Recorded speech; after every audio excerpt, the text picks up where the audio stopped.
people, men and women that have served, have a special insight into other people that have served or are serving. And Mickey Rooney certainly did his service. Interesting. He's a fascinating character.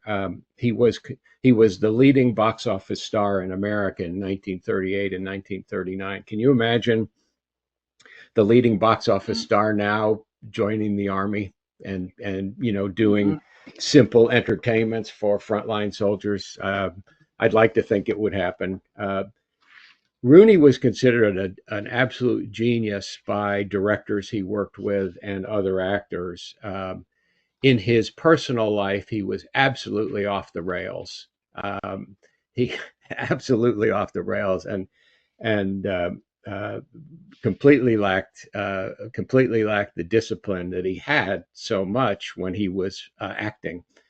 Um, his boss at MGM by 1944 was getting a little tired of Mickey Rooney's private life, and there was some pressure for leading actors and other famous men of draft age to serve.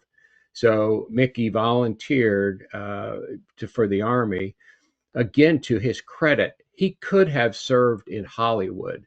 There was a studio where actors and actresses filmed movies for the Signal Corps, and Ronald Reagan, for example, served there as an officer. But Rooney, and that would have been about 10 minutes from Rooney's house in Hollywood. Rooney chose to go to Europe and be in the European theater of operations. And he did many things, but the thing that interested me the most is he was the leader of a Jeep show squad. And they and one other performer, one other enlisted performer, who was probably played the accordion or the guitar, or was probably a musician, uh, would literally drive to just behind the front lines and do these shows. What in the book Mickey calls them the K ration version of a variety show, in that it's not quite as good, but a lot more portable. And they would do as many as 10 or 11 shows a day.